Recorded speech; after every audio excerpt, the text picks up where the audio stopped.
Good evening, ladies and gentlemen. I'm Muhammad Yusuf, and you're now watching TVS News at 5. Let us begin with our top story.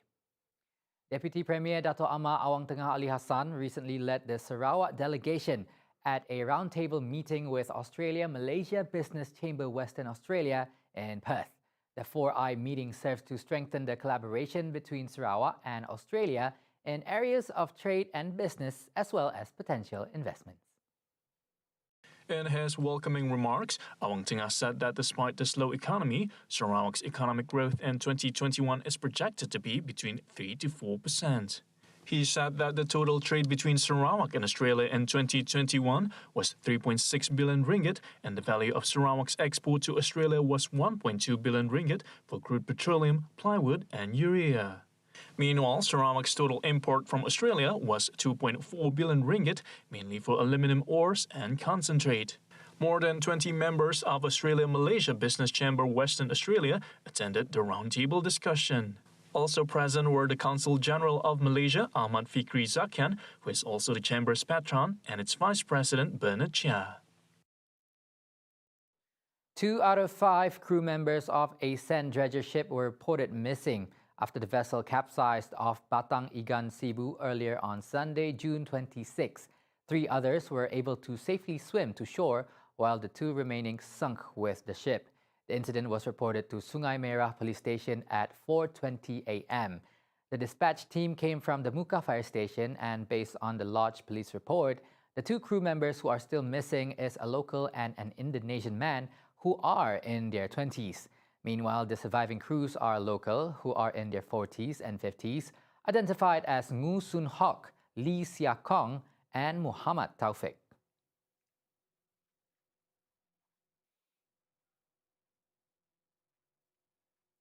An ingenious method of a captain and his crew member in controlling a leak in their fishing boat saved the lives of a group of anglers whose boat sprung a leak some 14 nautical miles northwest of Pulau Satang around 7 p.m. on Saturday.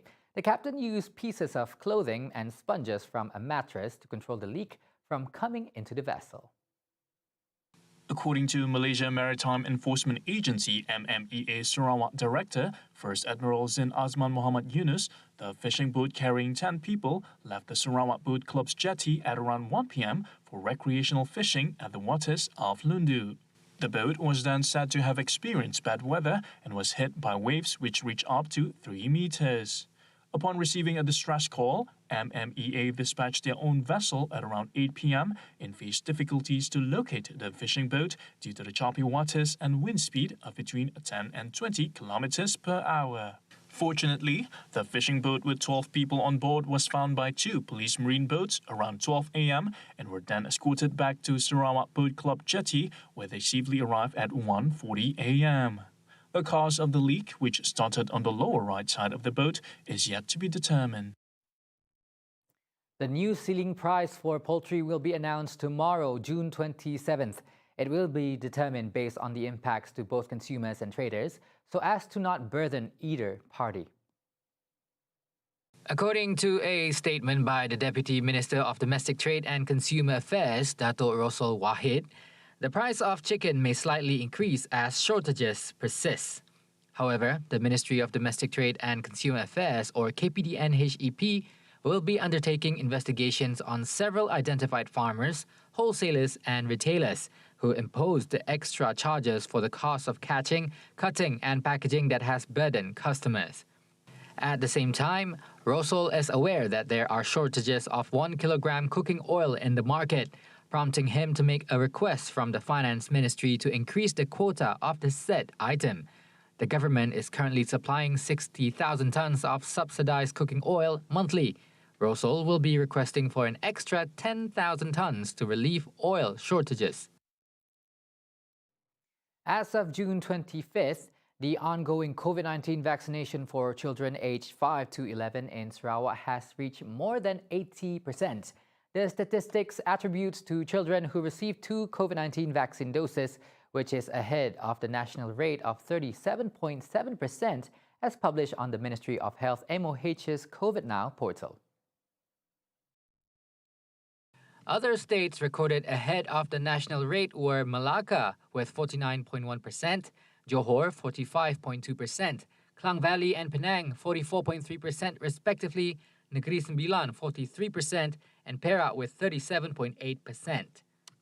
States such as Pahang, Kedah, Perlis, Sabah, Terengganu and Kelantan have recorded below the national rate, with Kelantan being the lowest at 11.1%.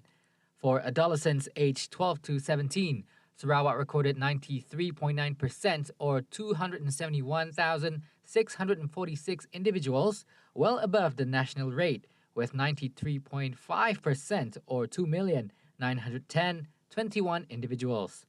Population-wise, more than 2.3 million Sarawakians, or 84.6%, have been fully vaccinated, while over 1.5 million Sarawakians have received the booster doses.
Welcome back. Now, the World Health Organization (WHO) on Saturday said the latest monkeypox detected in over 50 countries does not constitute a public health emergency of international concern at this stage, but added that it needed to be contained to prevent the further spread and be closely monitored.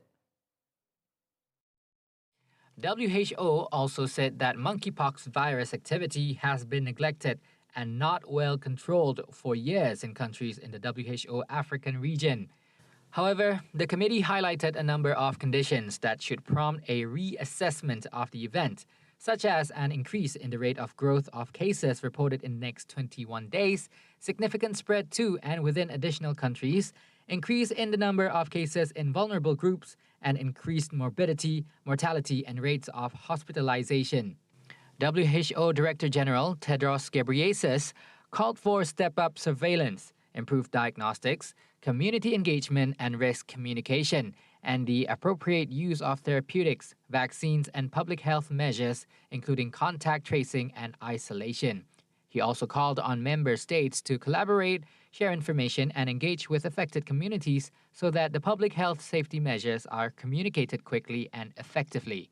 Endemic monkeypox disease is normally geographically limited to West and Central Africa, But multiple clusters of the monkeypox virus have been reported within the past few weeks in regions where the virus is not normally found.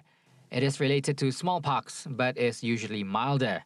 It is spread by close physical contact with someone who has an active rash, so it can be relatively easily contained through such measures such as self-isolation and good hygiene. Thousands of people marched in Munich, Germany on Saturday as an act of boycotting towards the G7 summit, a day before the start of the three-day event.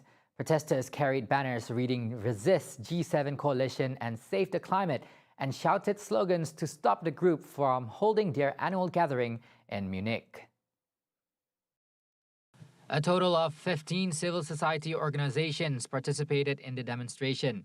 Many protesters believe that the G7 has not only failed to solve their concerns about climate change and world hunger, but has instead exacerbated global chaos and led to regional conflicts. Da sind die G7 definitiv das Hauptproblem, ebenso wie die G7 natürlich mit ihrer weltweiten Ausbeutungspolitik, mit ihrer kriegerischen Durchsetzung ihres Anspruchs, weltweit die Märkte zu kontrollieren, natürlich auch für Kriege, für Bürgerkriege und so auch der Hauptverursacher sind. A similar protest took place in 2015 when demonstrators rallied to show their disapproval of the G7 summit. Die Themen, für die vor 7 Jahren 40.000 Menschen auf die Straße gingen, sind seitdem keinesfalls besser geworden. Der Welthunger hat sich vergrößert. Es droht eine große Hungersnot, insbesondere in den Staaten Afrikas, aber auch in Afghanistan.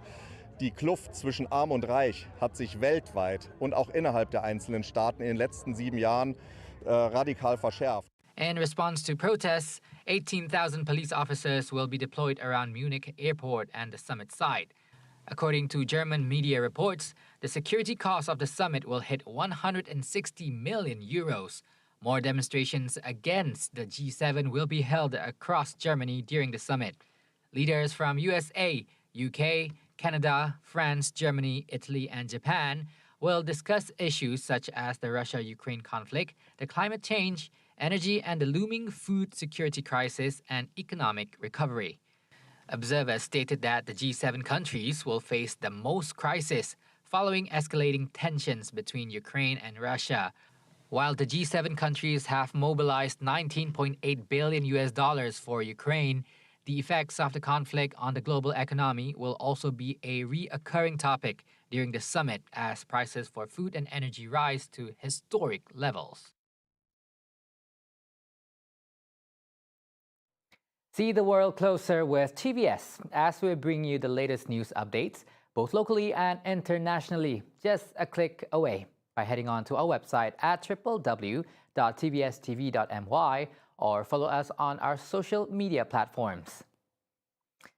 And that's all the time we have for TVS News at 5. Join Douglas Elliott tonight for TVS Nightline at 11:30 p.m. I'm Mohammad Yusuf. Thank you for watching and have a good day.